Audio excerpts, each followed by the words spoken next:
centuries from now, almost all humans have lost the ability to see. Some say sight was taken from them by God to heal the earth. For the few who remain, vision is only a myth. But after so many years, the power of sight has returned. What is it? Something's different. The children, they have the ability to see.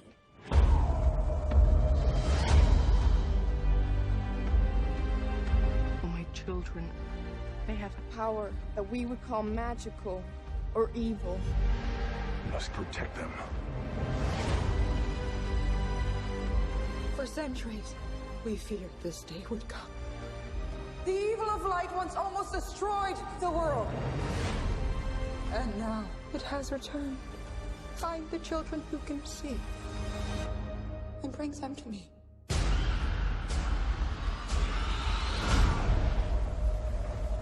Now they will come for us. If we kill the babies, they might leave us alone. No! I stand with Bubba Boss! Aloha! This is Trinidad, the Island Man, your Island Man, coming to you live once again from beautiful Hawaii here on the island of Oahu, bringing you, yes you, the best movie reviews and TV show reviews on the island of Oahu. And yes, this is Trinidad, the Island Man, your Island Man. And this is the opening weekend of Star Wars Rise of Skywalker. You know, this is the fantastic conclusion to the recent new saga, the 3-episode parter of, you know, the Skywalker legacy, I guess. You know, which started with The Force Awakens, The Last Jedi, and now Rise of Skywalker. And I'm here to tell you that opening weekend of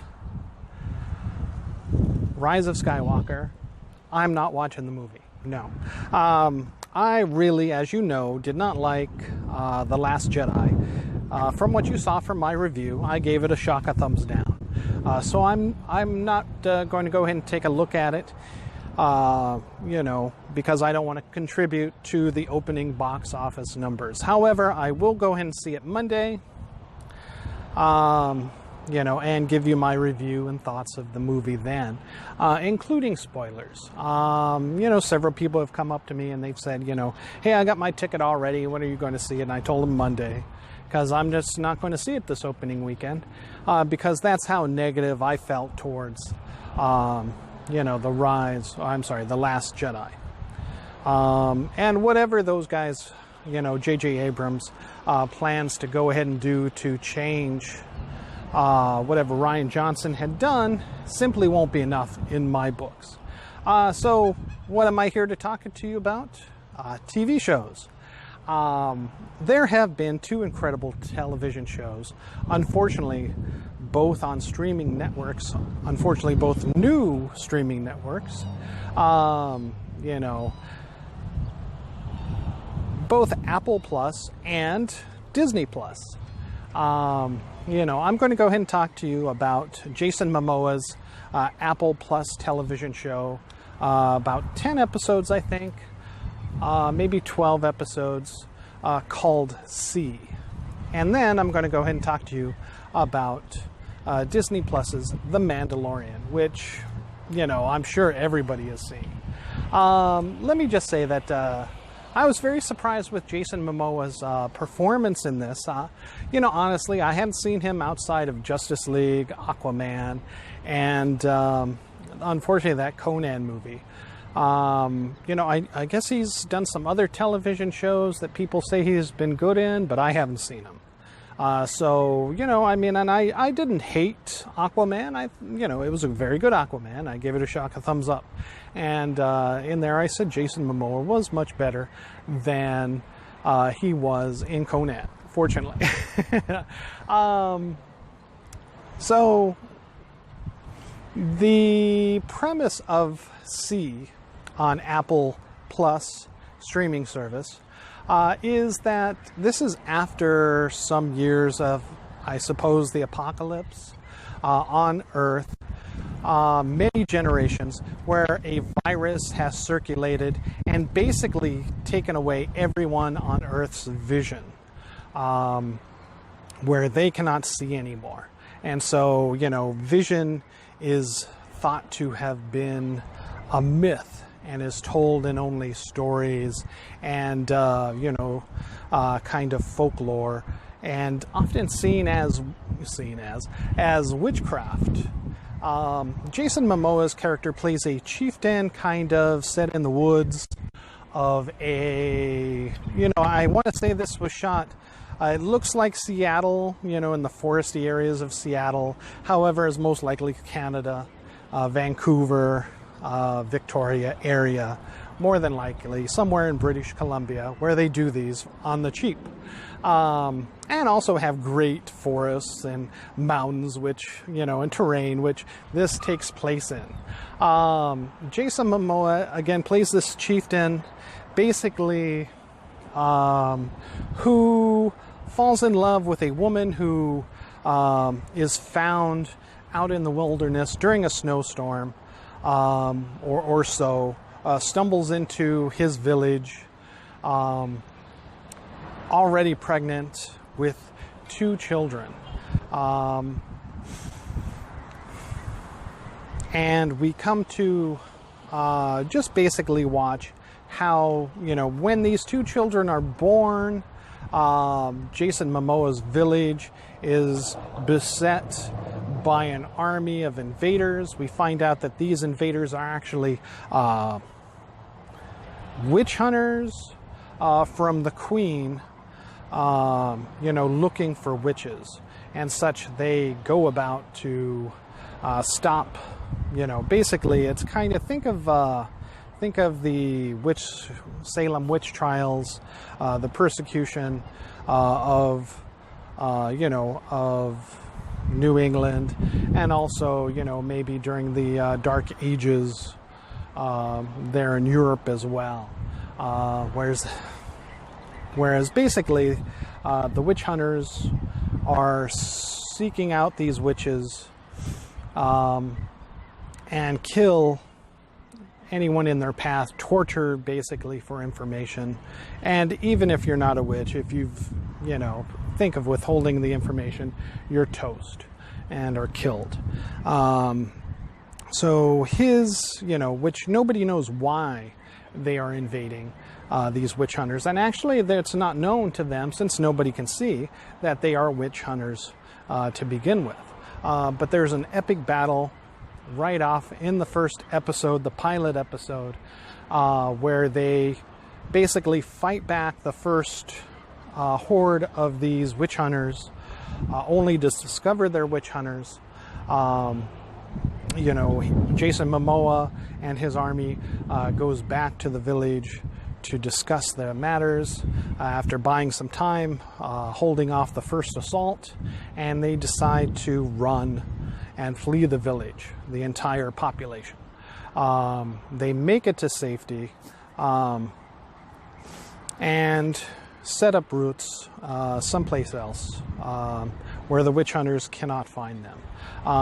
Unbeknownst to them, their 2 children are discovered to be of sight, and thus, it is their mother who Jason Momoa's chieftain character marries that has borne these witches, because she had fled from the Queen. She is actually the princess of this kingdom that the Queen, the evil Queen, had taken over after her father had died,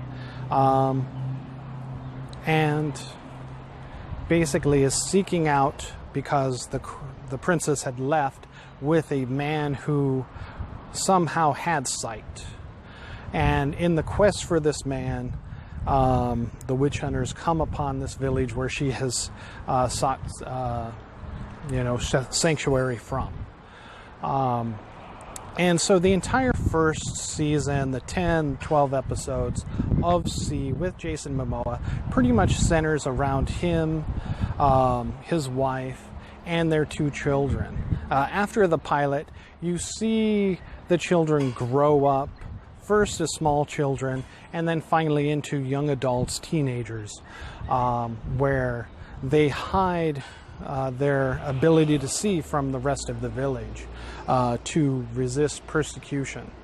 But unfortunately, the witch hunters in the end do find them. And it is told to them finally by Jason Momoa's wife, the princess, that, or the former princess, that the man who is their natural father, who birthed them,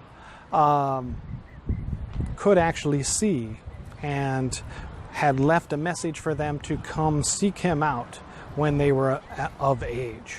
And they do so, unfortunately, to find out that he has evil plans of his own, basically discriminating against those who are blind. He has basically attempted to make a village or kingdom of his own with his own offsprings from various women throughout the years.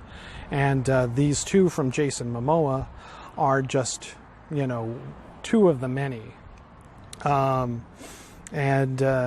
Unfortunately come to odds with him, and he has one abducted, the daughter, and he was going to have his son killed, which fortunately Jason Momoa at the end saves. All through this time, the witch hunters finally find them, but discover that, find their village, destroy their village, their new village, and seek to find Jason Momoa, these 2 children, and, his wife, which they find out and discover is the princess. And discovering that she is the princess, they cannot kill her. But they take her back to the queen, who, as in most of these post-apocalyptic shows, the queen is insane and has destroyed her kingdom while her army is away, doing her bidding of seeking out these witches, the ones who can see. So there you have it. That is pretty much the gist of C, this season 1. It is very good. I give it a shock of thumbs up, so definitely check it out if you can. I don't know who's all getting Apple Plus, but I had a chance to check it out on a temporary basis, and I look forward to Apple Plus's season 2 of C and see how much further Jason Momoa can take this, especially while we're waiting for maybe Aquaman 2 to break. But yes, so if you have the chance to check out maybe a sampling of Apple Plus streaming service, definitely go ahead and check out Jason Momoa and see. That's, I don't know what other shows they have on Apple Plus, but this is a really good one, and I highly recommend it. All right, again, shock a thumbs up for...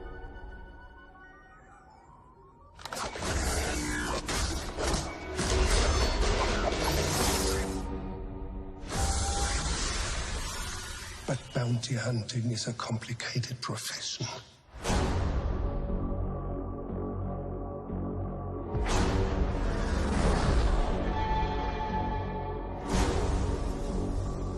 They said you were coming.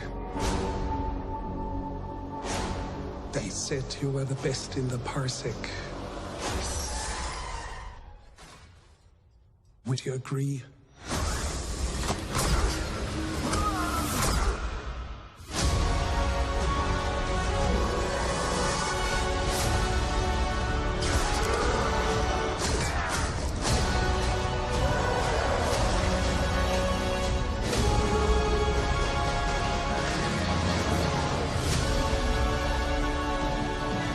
Mandalorian. Look outside. They're waiting for you. Now moving to Disney Plus, The Mandalorian. It is a shock of thumbs up.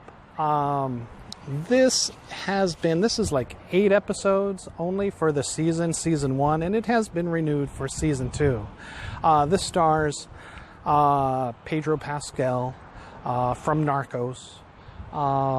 Basically, he's just lending his voice to the Mandalorian, which is kind of a Boba Fett-like character. We find out a little bit more in the Star Wars mythos about the Mandalorians, that they are a race of basically a culture of bounty hunters who fight with honor. Maybe, the law in lawless places often at times, for pay, of course, and sometimes just for moral, to uphold their moral code and that of the society that they're living in at the time. However, these being hard times, this is a few years after Return of the Jedi. So the Empire has fallen. There was lawlessness throughout the galaxy. Pedro Pascal's Mandalorian character we see is taking various jobs as a bounty hunter with the guild, which is neither good nor evil, just doing things for pay. But he definitely tries to lean towards what would be, say, the light side of the Force. Let's just say that. And takes a job during these 8 episodes. The very first job he takes, he finds a creature, is to hunt out this creature for some remnants of an Imperial, leader of some stormtroopers. For what reason we don't know as of yet, but that will soon, hopefully in season 2, become shown to us. But it is basically a Baby Yoda. If you've been anywhere on the internet, you have seen these memes of Baby Yoda and these pictures of Baby Yoda, toys to come, of course.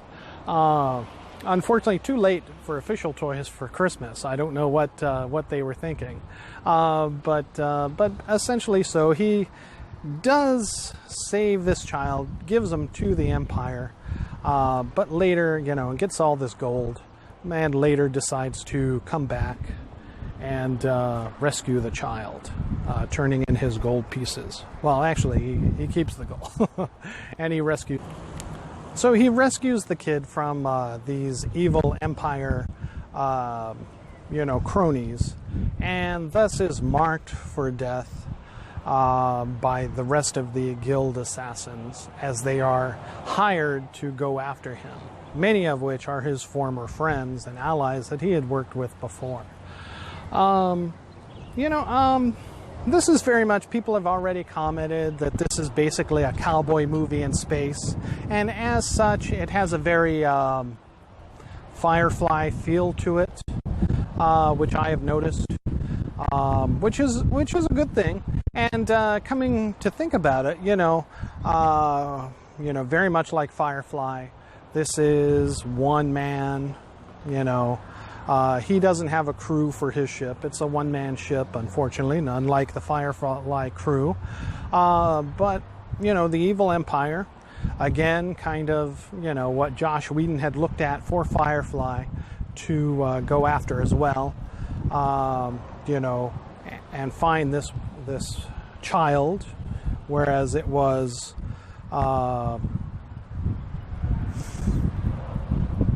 it was a woman in Firefly, but now it's Baby Yoda. Basically, they're going after him, and it turns into kind of, since this Yoda is a little child, kind of a lone wolf and cub / cowboy show. Which again feels very much like Firefly, more so than any of the Star Wars that we had seen in the past. Again, everybody loves this show for the most part. I've heard that there's been like a couple episodes that felt like fillers, but to me, honestly, all of the 8 episodes so far have been a shock of thumbs up. So if you haven't picked up Disney Plus, for The Mandalorian, you might just have to, because it's so good. Plus, as you know, they have all the other Disney stuff on there already, way from the past. So if you like any of the old Disney movies, if you have kids, it's kind of a must to get Disney Plus. And you might as well enjoy it yourself with The Mandalorian, because it's that good with Pedro Pascal. And of course, every episode they seem to have some special guest star on it, which is kind of nice.